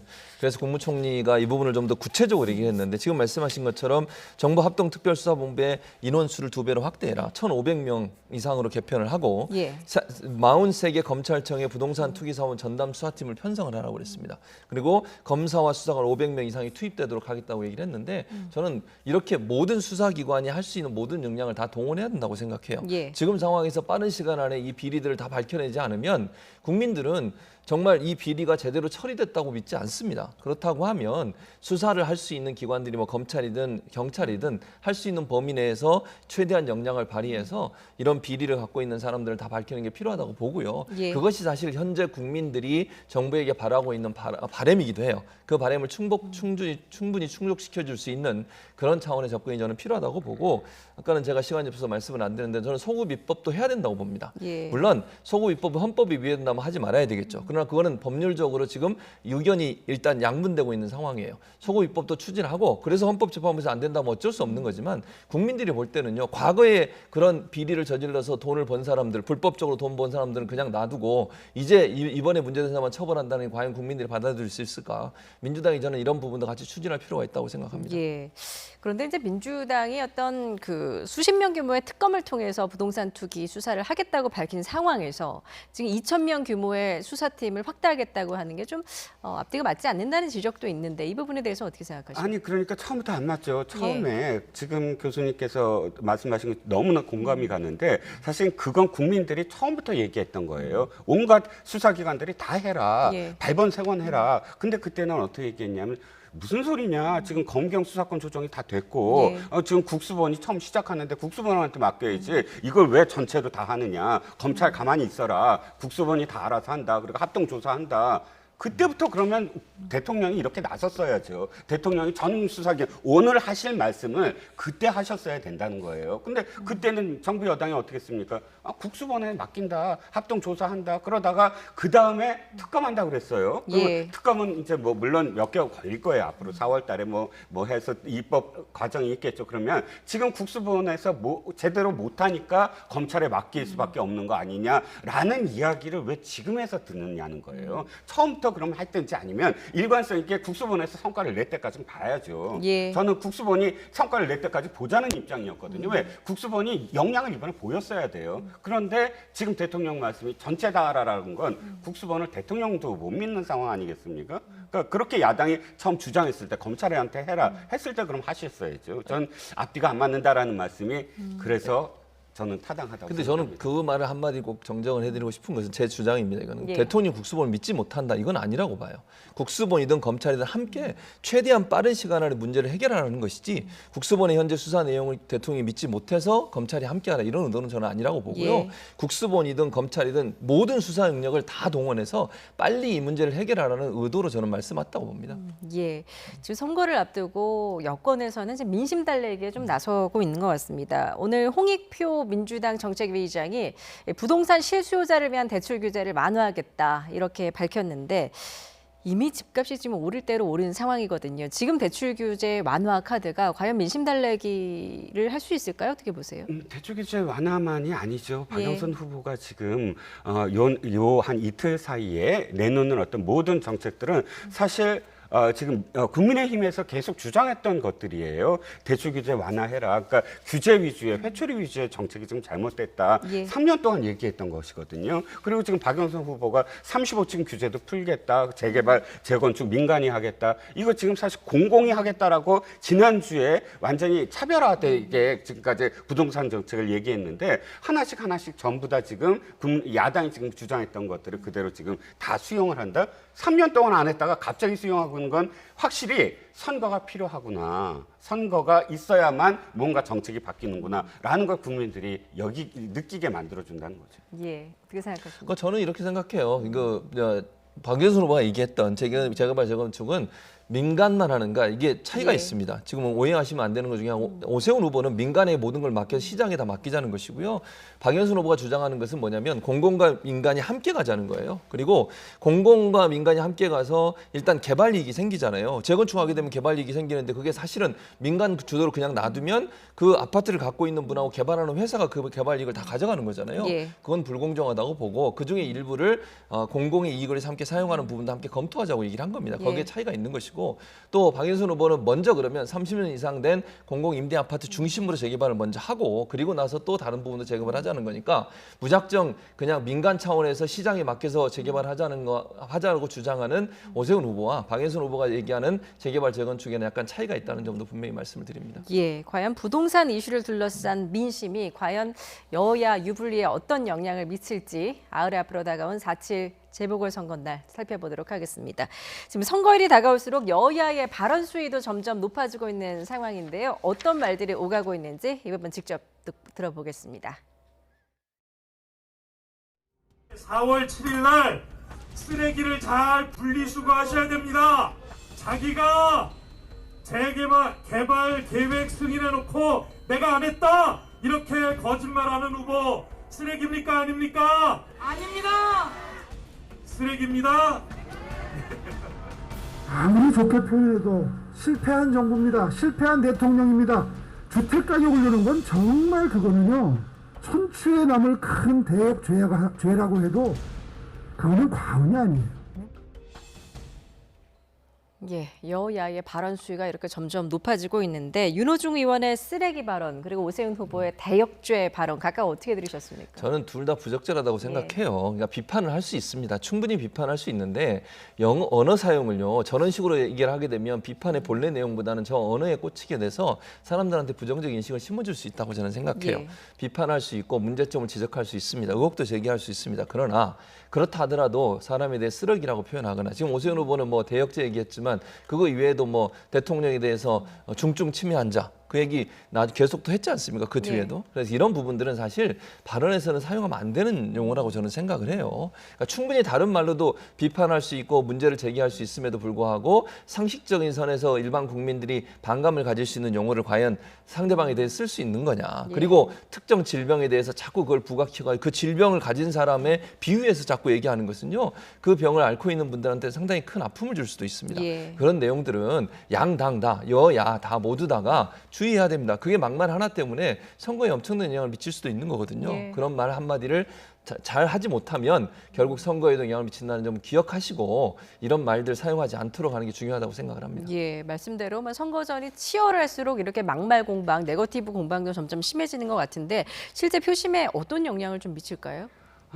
표심에 영향을 미치게 만들려고 사실 막말을 하는 경우가 있어요. 어떤 상황이냐면 이번과 같이 사실 이 제3의 후보가 없어요. 예를 들어서 경선 불복을 해서 표를 이렇게 가져갈 그리고 또는 진보 진영에서도 보다 더 진보적인 예를 들어 진보신당이나 정의당에서도 없고 그러다 보니까 양 진영만 사실 남아요. 열세 후보지만 거의 거대 양당이 제대로 한판 붙는 상황이 돼버리거든요. 이랬을 때 사실상 막말 논란을 이끄는 상황이 있어요. 막 진흙탕 논란. 그래서 정치는 다 저래, 정치는 다 정말 다 나빠 이런 식으로 가버리면 투표율이 낮아지거든요. 일부러 투표율을 낮춰서 중도가 어느 쪽으로 쏠리지 않게끔 만들려는 그런 의도도 담겨 있거든요. 그렇기 때문에 지금 굉장히 성숙한 어떤 유권자들이기 때문에 그런 의도를 저는 충분히 파악하리라고 보는데 제가 걱정하는 건 그냥 막말만이 아니라 어떤 의혹이에요. 예를 들어서 그냥 단순한 네거티브가 아니라 지금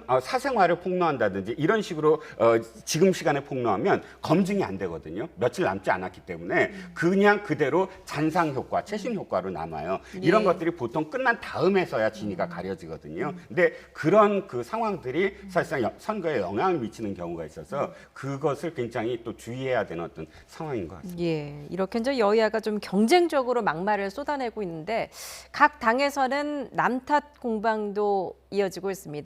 여야 원내대표의 발언 차례로 들어보시죠. 국민의힘은 의혹 해소 대신 흑색 선전 운운하면서 선거를 혼탁한 방향으로 몰아가고 있습니다. 선거를 혼탁하게 하는 것은 국민의힘 후보들이 진실에 입각하지 않고 거짓 해명으로 국민을 기만하는 형태가 주요 원인입니다. 네거티브가 역대 최악입니다. 국회 법사위원장을 맡고 있는 민주당 윤호중 의원이 귀를 의심하게 하는 망언을 쏟아냈습니다. 윤호중 위원장은 스스로 한 막말의 저주를 본인이 반드시 돌려받을 것이라는 점을 명심하기 바랍니다. 예, 여야 지도부 모두 서로 네 탓이다라면서 남 탓 공방을 하고 있는데 지금 지도부 차원에서 막말 자제령도 내려졌습니다. 그런데 선거 전이 가열이 될수록 정작 정책은 좀 실종되고 있다 이런 생각이 들거든요. 그런 면이 있어요. 예. 사실은 정책보다는 서로의 뭐 실정이나 예. 의혹 이런 부분들이 강조되다 보니까 정책이 결국 실종되는 부분이 있어서 좀 안타까운 부분이 있습니다. 왜냐하면 유권자들 입장에서는 그 후보들이 내는 정책이 뭔지 하는 부분들을 좀 더 잘 알고 싶은 그런 욕망이 있지 않겠어요. 그리고 예. 선거에서 어떤 후보를 선택할 때 그 후보가 갖고 있는 정책이 정말 서울 시민에게 또 내가 살고 있는 지역에 도움이 될 거냐 아니냐 이런 부분들 좀 판단해야 되는데 그런 판단할 수 있는 근거가 없어서 좀 안타깝습니다. 좀 남은 기간 동안 후보들이 그 부분을 좀 더 적극적으로 어필했으면 좋겠어요. 그리고 정책이 어떤 차이가 있는지 하는 부분도 좀 잘 비교해서 설명해 줘서 유권자들이 선택하는 과정에 있어서 정책 선거가 될 수 있도록 하는 방향으로 이끌 필요가 있다는 생각이 듭니다. 예, 평론가님께서 어떻게 보세요? 전적으로 공감을 하죠. 예. 그런데 문제는 이거예요. 이제 앞으로의 선거를 그럼 어떻게 치를 것이냐에 대한 여야가 좀 합의가 좀 이루어져야 된다. 예. 최근의 선거가 계속 거듭될수록 지난 총선도 그렇고 지난 대선도 그렇고 점점 더 네거티브가 심해지거든요. 네. 그러니까 이제 그래서 가짜 뉴스에 대한 이야기도 있지만 저는 이번이 가장 심한 것 같아요. 역대 어떤 그런 그 보궐선거나 역대 어떤 선거보다 예. 그렇기 때문에 후유증이 더 클 텐데 나중에 이것에 대한 어떤 공과가 분명히 있어야 된다. 그러면 그러니까 그 여야가 함께 정책 선거를 치르려면 어떻게 해야 되는가에 대한 진짜 소위라도 열어서 이것을 대응해야지. 안 그러면은 다음 선거가 더 사실은 네거티브로 더 빠져들 가능성이 더 커 보여요. 그게 예. 가장 걱정되는 부분입니다. 그렇군요. 자, 이런 가운데 이제 오세훈 후보의 내곡동 땅 투기 의혹에 대한 공방 지금 2라운드에 접어들었습니다. 이 부분은 두 후보의 발언을 직접 듣고 오겠습니다. 지금 하나씩 둘씩 그 측량에 오세훈 후보가 왔다는 그런 증언들이 지금 나오고 있지 않습니까? 그래서 저는 이것은 곧 시간이 지나면 밝혀질 것이다. 그리고 그렇게 생각하고 있고요. 이것이 밝혀지면 본인이 약속한 대로 저는 이거는 사퇴해야 되는 문제다라고 생각하고 있습니다. 왜냐? 자꾸 쟁점을 그쪽으로 옮겨가려는 KBS나 민주당의 시도가 있어서요. 예. 초과가 2남 2년대 예. 큰 처남이 그 현장에 갔었다 그래요. 예. 지적공사죠 옛날에. 그게 이제 지금은 국토정보공사로 이름이 바뀌었는데 예. 그곳에 당시에 그 측량 관련 현황 보고서가 있을 겁니다. 거기에는 누가 측량을 의뢰했는지 현장에 누가 입회했는지가 다 기록이 돼 있을 거예요. 예. 그래서 그걸 정보공개 청구를 오늘 중으로 합니다. 그러니까 서류가 제일 정확하죠. 예, 오 후보를 둘러싼 논란, 내곡동 땅 투기 의혹인데 측량 현장에 오 후보가 갔었냐, 없었냐 이를 두고서 지금 제2라운드 공방으로 넘어갔거든요. 지금 오 후보는 정보 공개 청구를 했다. 그러면 이제 입회 기록이 공개되면은 좀 의혹을 해소시킬 수 있을까요? 근데 문제는 뭐냐면 예. 정보공개 청구를 했는데 입회 기록을 정보 그 국토지리원이라고 예전에 이름으로 예. 그곳에서 지금 주는 시기를요 4월 7일 넘어서 주는 걸로 알려지고 있어요 지금. 예. 그 무슨 의미가 있습니까 사실? 4월 7일 전에 줘야 선거 관련해서 뭔가 확인할 수 있지 않겠어요? 그런데 아마도 그쪽에서는 어떤 의도인지 모르겠지만 그걸 예. 제공하는 시점을 선거 이후에 제공하는 것으로 지금 알려지고 있어서 이 부분도 조금 더 적극적으로 제공을 좀 빨리 했으면 좋겠다는 생각이 개인적으로 들고요. 예. 또 하나는 이제 증인들이 여러 번 인터뷰 과정에서 언론에서 인터뷰하는 내용을 보면 두 분이 예컨대 첫 번째는 그곳에서 경작을 하셨던 분이 오세훈 후보 후보를 봤다고 분명히 얘기를 했고 예. 오세훈 후보가 맞다고 얘기를 했고 같이 식사까지 했다고 얘기를 했어요. 그리고 한 분은 측량을 했던 팀의 팀장이라는 분이 직접 오세훈 후보를 만났고 거기서 오세훈 후보한테 질문도 했고 오세훈 후보가 답변도 들었다. 예. 그렇게까지 얘기를 했습니다. 그럼 오세훈 후보가 워낙 그 당시도 유명했기 때문에 사람을 잘못 볼 이유가 없고 또 이 경작했던 분은 세 분이 온 걸로 기억한다고 그랬어요. 한 분은 이제 장인 되시는 분하고 오세훈 후보하고 또 한 분이 있는데 운전하고 오신 분이다 이렇게까지 얘기했고요. 지금 천안 같은 경우에 오늘 언론 보도에 보면 천안은 본인은 간 건 맞다고 그랬어요. 예. 오세훈 후보가 간다고 기자가 물어봤더니 그건 잘 기억이 안 난다 이렇게 얘기하고 있거든요. 모르겠습니다. 그럼 뭐 기억 안 날 수도 있겠죠. 어쨌든 이런 여러 가지 상황으로 본다고 하면 오세훈 후보가 무작정 본인은 간 적도 없다, 모른다, 땅이 있는지도 몰랐다. 지금도 계속 본인은 간 적 없다고 계속 얘기를 하고 있지 않습니까? 예. 아니 본인이 갔다고 하면 갔는지 얘기를 해야 되는 건데 그럼 지금 계속 견제하고 있는 것처럼 본인이 안 갔다고 하면 이건 거짓말인 거죠. 만약에 갔다고 하면. 그러니까 여러 사람이 지금 얘기하고 두 사람이 얘기하고 있는 이 사항이 사실이라고 하면 오세훈 후보가 지금 안 갔다고 얘기하는 내용은 그건 거짓말입니다. 그럼 후보가 거짓말을 하고 본인이 그와 관련된 증언이 나오면 사퇴하겠다고 토론회 과정에서 분명히 얘기를 했기 때문에 예. 이 부분에서는 본인이 명확하게 입장을 밝힐 필요가 있다. 뭐 지금 본인의 입장은 제가 듣기로는 안 갔다 이건 것 같아요. 그런데 예. 여러 증인들이 한 명도 아니고 두 명이나 그런 얘기를 하고 있다고 하면 그럼 그분들이 짜고서 오세훈 후보에게 일부러 불리한 어떤 상황을 만들려고 그런 거짓말을 하고 있다는 것밖에 안 되는 거 아니겠습니까? 예. 또 하나 제가 좀 이해가 안 되는 부분 중에 하나는 해명 중에 누가 얘기했는지 모르지만 언론에 그렇게 보도된 게 있었어요. 거기서 경작하는 분의 말을 그분도 뭐 남의 땅을 빌려서 경작하는 분의 말이 얼마나 신뢰성이 있겠냐 이런 인터뷰한 내용을 제가 봤는데 그런 식으로 얘기하면서 그 증언한 분에 대해서 깎아내리는 것도 저는 바람직하지 않은 태도라고 봅니다. 예. 오 후보 측은 이제 측량 현장에 있었던 사람은 자신의 장인과 처남이다라고 주장을 하고 있는데 이 부분에 대한 논란 좀 어떻게 보고 계십니까? 일단 오 후보가 얘기하듯이 그 자료에 의해서 증명이 돼야 된다고 봅니다. 입회 서명도 누군가 했을 테고 또 거기에 측량한 이 의뢰하는 사람도 그 자료에 있을 테니까 저도 4월 7일 이전에 이 자료가 빨리 공개됐으면 합니다. 예. 오세훈 후보 자신이 사실은 말을 번복한 것이 이렇게 많이 키워졌다라는 생각을 해요.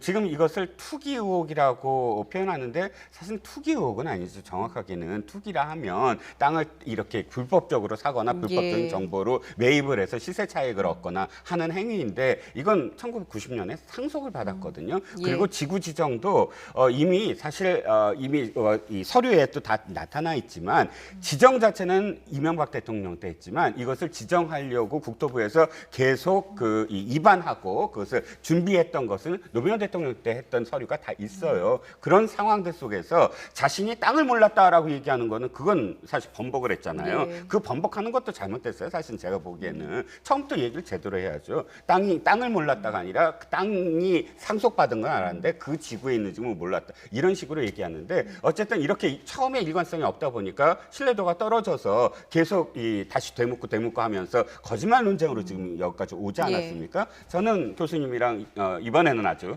동의합니다. 이 자료가 빨리 나와야 된다라는 생각입니다. 알겠습니다. 입회 기록이 빨리 공개가 되기를 좀 바라보겠습니다. 이런 가운데 이제 오세훈 후보는 박영선 후보의 발언을 겨냥을 했는데 20대는 경험치가 낮다 이런 발언을 했었죠. 직접 듣고 오시죠.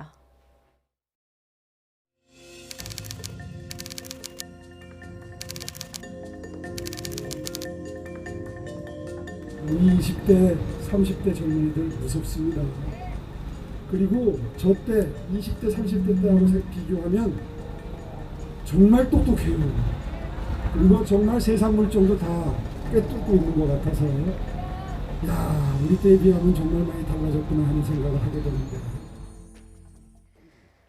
예, 최근 여론의 흐름을 보면은 이제 여권을 향한 20대들의 지지율이 사실 그렇게 좋지는 않습니다. 그런데 이제 20대는 경험치가 낮다라는 발언을 했는데 어떻습니까? 20대, 30대들이 이 발언을 어떻게 받아들일까요?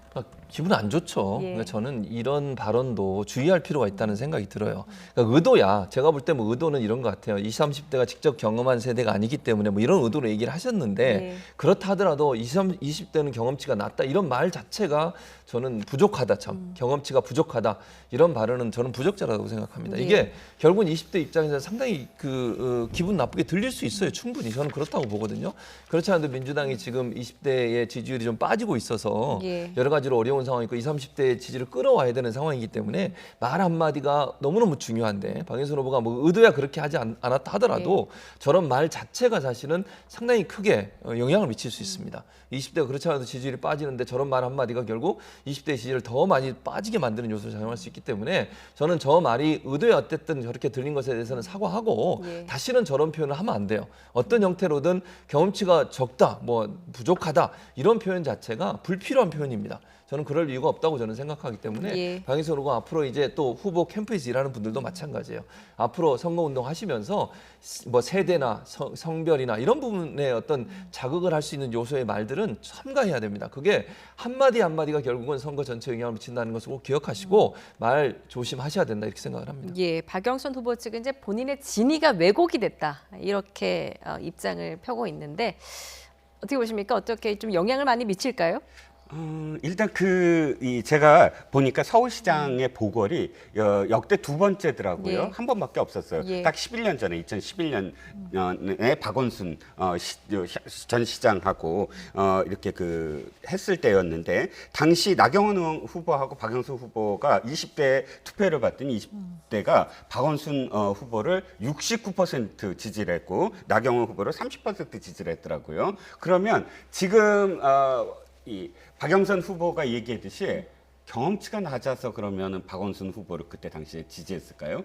그건 아니잖아요. 즉 지금 이 진영 그러니까 이 민주당이 언제나 갖고 있는 고질적인 문제가 자신을 지지하지 않는 세대를 비판하는 거예요. 정동영 예전에 후보가 노인들은 뭐 투표장에 나오지 않아도 된다. 이 표현 때문에 얼마나 곤혹을 치렀습니까? 그런데 서른 의원, 뭐 홍익표 의원 전 정권에서 교육을 제대로 못 받은 탓에 20대가 뭐 보수적이다. 이런 발언을 2019년도에 했고 그때 그만큼 또 홍역을 치렀거든요. 근데 또다시 그러니까 자신을 지지하지 않는 세대를 저렇게 비난하는 습관적인 어떤 그런 시각 이거는 제가 보기에 그냥 단순하게 캠프의 문제가 아니라 진영 전체에서 좀 고민을 해야 될 문제가 아닌가 싶습니다. 예. 이제 재보궐선거까지 남은 기간 9일입니다. 지금 선거 여론조사도 결과도 좀 속속 쏟아지고 있는데 각 당에서 지금 해석하는 게 좀 제각각이거든요. 여당의 이제 이낙연 상임선대위원장 같은 경우에는 박빙 승부로 보고 있고 지금 3% 이내에서 승부가 갈릴 것이다라고 보고 있고 김종인 위원장은 이제 5에서 7%포인트 차이가 날 것이다라고 예상을 하고 있습니다. 지금 흐름 어떻게 보라고 저는 이낙연 대표의 전망이 더 맞을 거라고 생각해요. 개인적으로. 왜냐하면 이게 지금 현재 내곡동 땅 문제가 말끔하게 해결이 안 된 상태고 이 문제는 계속 선거 기간 동안 얘기가 나올 겁니다. 또 다른 증인들 오늘 뭐 경작을 했던 분의 증언 그분이 이제 인터뷰를 했는데 그 인터뷰 중에 무슨 얘기가 있냐면요.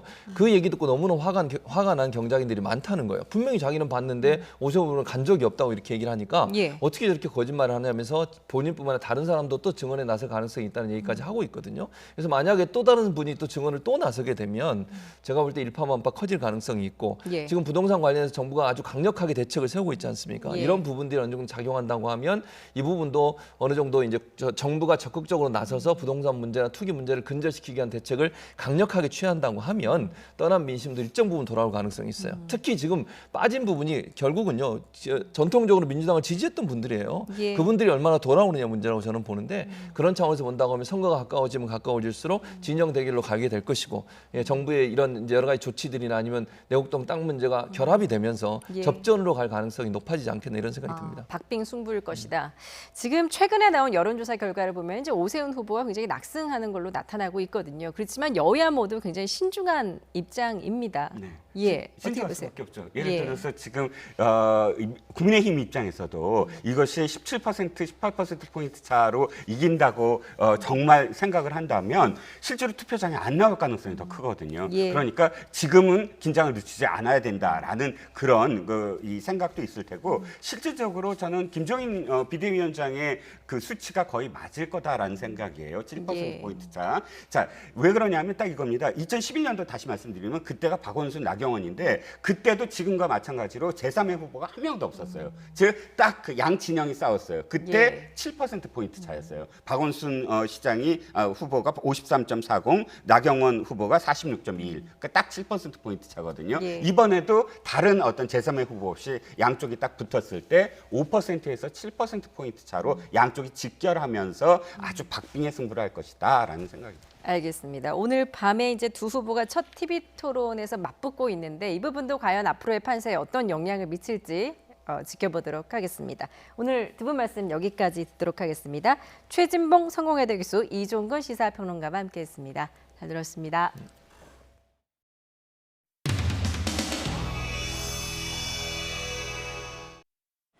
안녕하세요. 네, 반갑습니다. 아이고, 안녕하셨어요?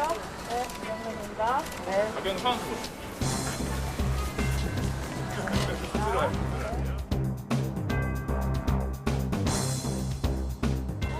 아니, 먹으러 가면 어디로 가세요? 네?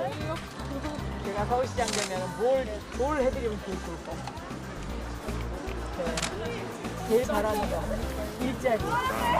제가 공기부 장관 할 때 새로운 일자리를 5만 개 이상 만들었거든요. 일자리 바이오 쪽이라면 자신 있어요, 제가. 감사합니다. 좋은 일자리 많이 만들게요. 네, 감사합니다. 네. 뭘 전공하세요? 통역대학원. 졸업하면 일자리 걱정하는 거지. 일자리가 많이 있어요? 걱정되는 상황이에요. 그러면 제가 일자리를 하나 소개해드릴게요. 스타트업이에요. 그 통역을 이제 번역해서 올리면 그 번역한 거 중에 AI가 제일 그 흐름에 맞다고 생각하는 걸 채택을 해갖고 올리니까 번역 속도가 무지하게 빠른 거죠. 직원으로 고용을 하게 되면 임금 부담이 굉장히 있는데 플랫폼 형태로 해가지고 번역을 하니까 더 빠르고 정확한 번역을 하면서 그 번역료도 여러 사람한테 이제 기회가 골고루 들어가는 거예요. 그래서 이 회사가 요새 뜨고 있어요. 그래서 이제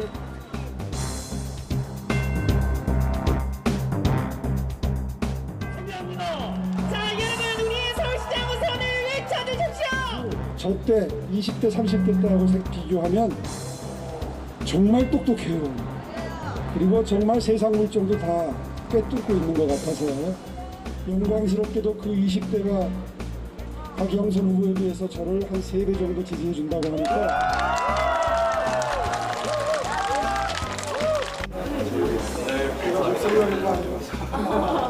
시작이 되면 일단 서울 시내에 있는 대학교 총장님들 만나 뵙고 입장도 좀 들어보고 제가 시장이 되면 기숙사 문제 해결할 수 있도록 정말 노력할 생각입니다. 청년 주거난을 말씀하셨지만 해법의 첫 번째는 신주택을 많이 공급하는 것, 꾸준히 공급하는 것, 주로 대학가 근처 그리고 역세권에 많이 만드는 것. 알고는 계세요. 그러니까 아마 국무회의 얘기도 하시는 것 같은데 솔직하게 말씀드릴게요. 저도 이럴 때 화끈하게 대학 등록금 낮아질 수 있도록 도와드리겠습니다 하면 표가 되는 거 압니다. 근데 전 평생 그렇게 정치 안 해봤어요. 제가 돈 나눠드리는 공약은 쉽게 하지 못해요. 지금 박영선 후보가 1인당 10만 원씩 나눠주고 1조 나눠주겠다. 저거 거짓말 될 가능성이 높아요. 전부 빚내야 돼요. 왜냐하면 예산은 이미 다 짜여져 있는데.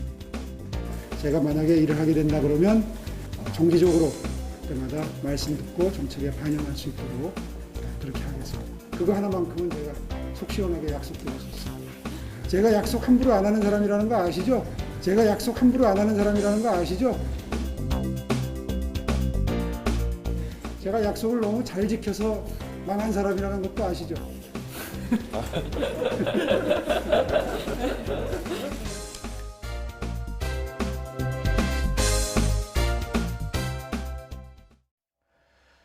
수십억 원을 대출받아 전철역 예정지 인근 땅에 투기한 혐의를 받고 있는 경기 포천시 공무원에 대한 구속영장이 발부됐습니다. LH 투기 의혹으로 출범한 정부 합동특별수사본부의 첫 구속 사례가 됐습니다. 취재기자 연결해서 알아보죠. 안윤학 기자. 네, 사회부입니다. 자, 투기 의혹이 제기된 포천시 공무원, 결국 구속 수사를 받게 된 거군요. 네, 그렇습니다. 업무상 얻은 정보로 전철역 예정지 근처 부동산에 투기한 의혹을 받는 포천시청 공무원이 결국 구속됐습니다. 의정부 지방법원은 포천시청 간부급 공무원 박모 씨에 대해 범죄 혐의가 소명되고 증거인멸 우려가 있다며 구속영장을 발부했습니다. 박 씨는 LH 직원들의 땅 투기 의혹으로 출범한 정부 합동특별수사본부의 첫 구속 사례로 남게 됐습니다. 박 씨는 부패방지법 위반 혐의를 받습니다. 지난해 9월 부인과 함께 40억 원을 대출받아 도시철도 7호선 연장 노선 전철역 예정지 인근 땅 2,600여 제곱미터와 1층짜리 조립식 건물을 매입했습니다. 앞서 박 씨는 지난 2018년 말부터 1년 동안 포천시 도시철도 연장사업 담당 부서 간부로 근무했습니다.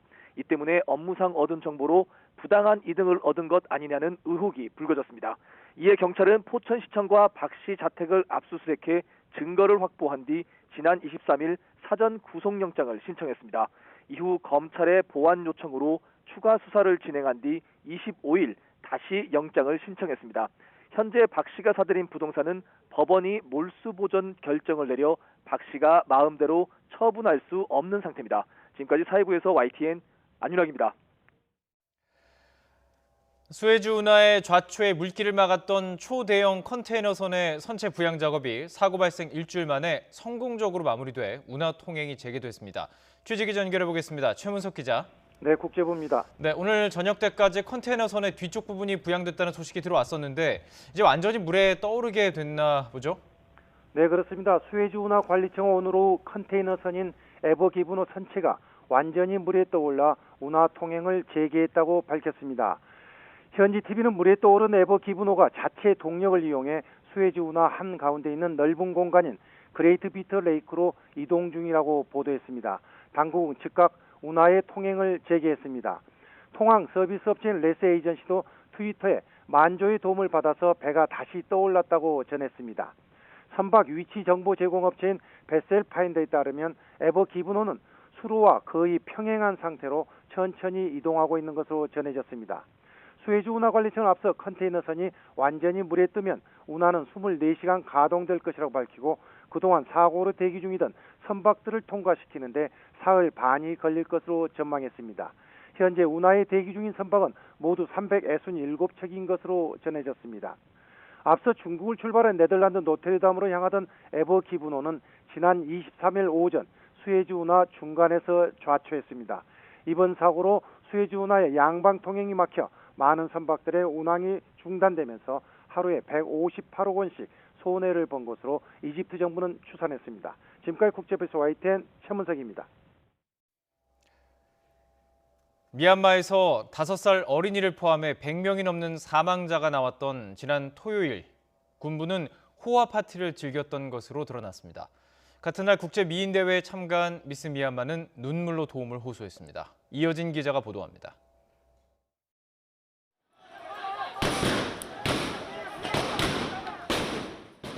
(2월 1일) 군부 쿠데타 이후 최악의 유혈 사태가 벌어졌던 지난 27일. 미나웅 흘라잉 최고사령관을 포함한 미얀마 군 장성들은 미얀마 군의 날을 맞아 퍼레이드에 이어 성대한 파티에 참석했다고 BBC가 보도했습니다. 관영 TV를 보면 흘라잉 등 군 간부들이 흰 군복에 나비 넥타이를 메고 환하게 웃으며 레드카펫을 밟고 있습니다. 하늘을 수놓은 불꽃을 배경으로 대형 테이블에 앉아 만찬을 즐기는 모습도 보입니다. 기념식에는 러시아와 중국, 인도, 파키스탄, 방글라데시, 베트남, 라오스, 태국 대표가 참석했습니다. 예내 세비아 칸하고 공부 대역 배받아 러시아 담브로마 아세미 고슬레 ဖွဲ့고래 투 제수 딘시래. 트위터에는 이처럼 군부가 파티를 즐기는 사진과 희생된 이들의 사진을 대비하며 군부를 비난하는 글이 잇따라 올라왔습니다. 같은 날 밤 태국 방콕에서 열린 미스 그랜드 인터내셔널 대회에서 미스 미얀마는 눈물로 국제사회에 도움을 호소했습니다. Today, in my country, Myanmar, why I'm doing speech on this day, there are so many people dying, more than 100 people dying today. Please help Myanmar. We need your urgent international help right now. 자국을 대표해 세계의 미얀마 시민의 목소리를 전한 한레이는 비록 입상하진 못했지만 가장 많은 관심과 박수를 받았습니다. 한레이는 우리는 다음 세대를 위해 평화로운 세상을 만들 책임이 있다며 마이클 잭슨의 노래 한 소절을 불러 청중들의 가슴을 울렸습니다. The world, make it a better place for you and for me and the entire human race. There are people dying if you care enough for the living. Make a better place for you and for me. YTN 이여진입니다.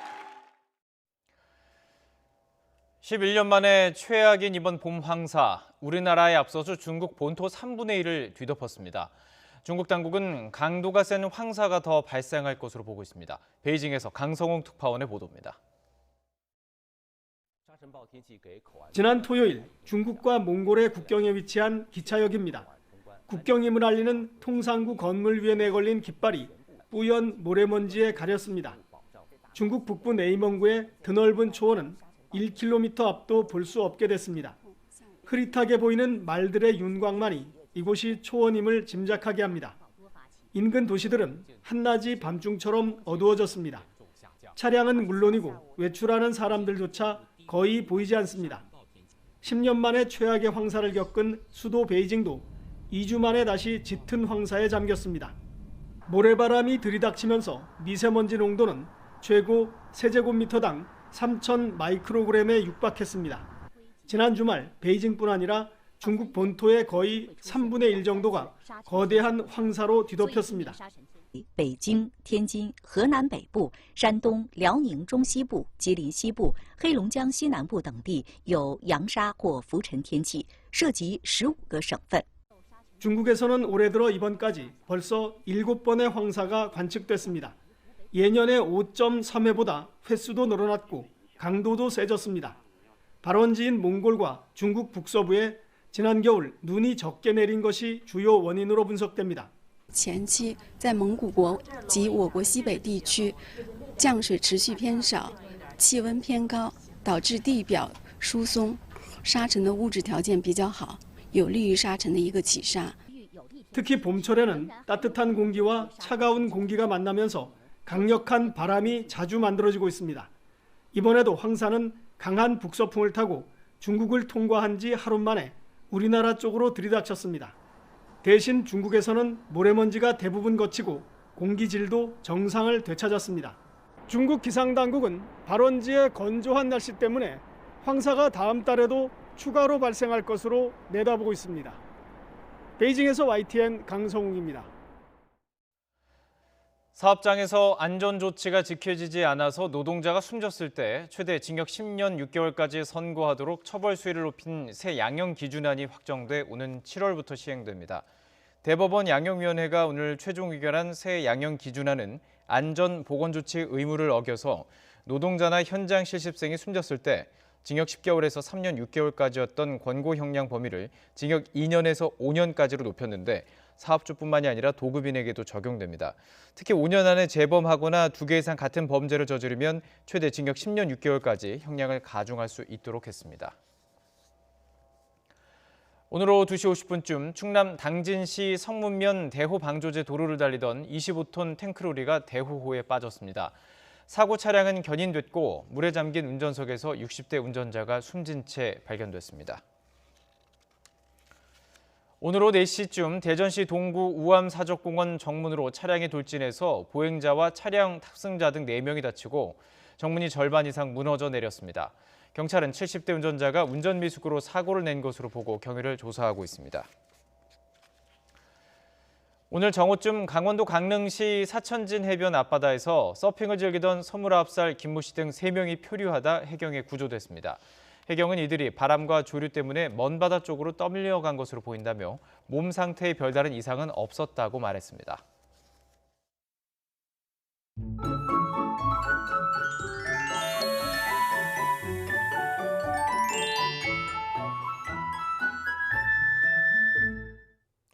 오늘 공기가 무척 탁했습니다. 11년 만에 최악의 봄 황사가 전국을 뒤덮었고 여기에 스모그까지 더해져 미세먼지와 초미세먼지 농도 모두 매우 짙게 나타났는데 오늘보다는 농도가 옅어지지만 내일도 황사와 대기 정체로 대부분 지역의 미세먼지와 초미세먼지 농도가 짙게 나타나겠습니다. 미세먼지는 나쁨에서 매우 나쁨, 초미세먼지는 나쁨 수준을 유지하겠습니다. 내일도 꼭 미세먼지를 차단할 수 있는 KF80 이상의 마스크를 착용하시기 바랍니다. 대기질은 나쁘지만 내일 하늘 자체는 대체로 맑겠습니다. 내일 아침 기온 오늘보다 2, 3도가량 낮겠습니다. 서울 5도, 대전 5도, 광주 7도, 부산 11도로 예상됩니다. 낮 기온은 오늘보다 1도에서 3도가량 높아지겠고 일교차가 더 커지겠습니다. 서울 17도, 대전 19도, 광주 21도, 부산 20도로 예상됩니다. 주 중반부터 20도 안팎의 따뜻한 봄 날씨가 이어지겠고 주말에는 또다시 전국에 비가 내릴 전망입니다. 날씨 정보였습니다. 뉴스나이트를 마치겠습니다. 시청해주신 여러분 고맙습니다.